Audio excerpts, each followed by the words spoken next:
A proposed bill in the state of Florida would outlaw young girls and teachers, of course, from discussing menstrual cycles and how menstrual cycles even work, because that's how stupid Republicans in the state of Florida are. Now, the specific Republican who introduced this piece of legislation is Republican Representative Stan McClain, and it's House Bill 1069.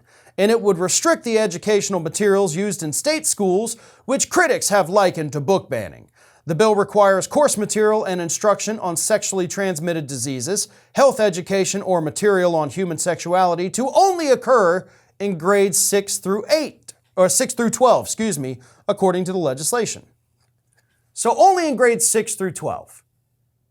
If you're in 5th grade and you start your period, the teacher is not allowed to explain to you how the menstrual cycle works. And likewise, you, 5th grade girl, you can't tell anybody that you've started your cycle, because then you're in trouble.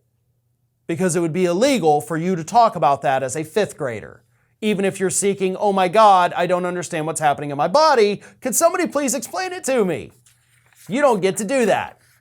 So, during a recent hearing, you had a Democratic State Representative, Ashley Viola Gant, who asked McClain if this bill would prohibit girls younger than 6th grade from discussing their periods in school. Like, she flat out asked him, like, does this mean younger than 6th grade you can't talk about your period? To which McClain responded,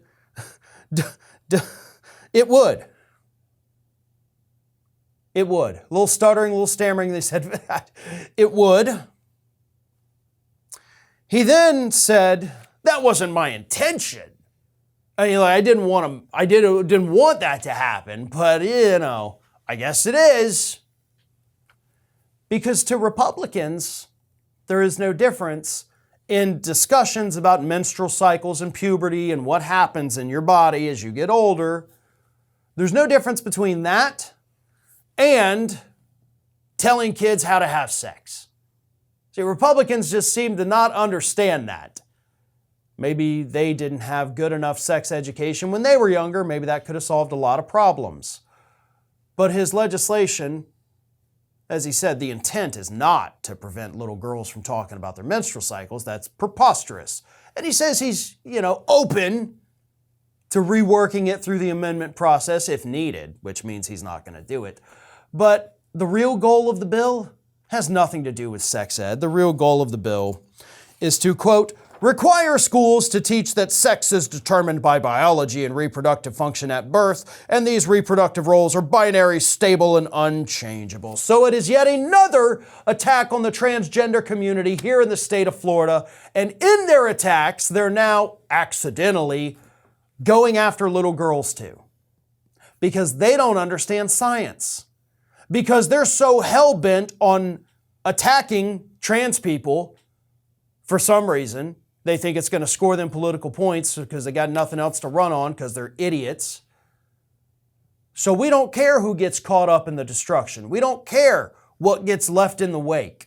We don't care if it means that little girls and little boys can't learn about what's happening in their bodies as they hit puberty. We don't care as long as we get to attack those trans youth, right? Because that is the only goal here in the state of Florida. That is what they're doing. And we've got the dumbest effing lawmakers imaginable in charge of this horrendous, oppressive policy. Thanks for watching, and don't forget to like, comment, share, and most importantly, subscribe to our channel for fresh content 7 days a week.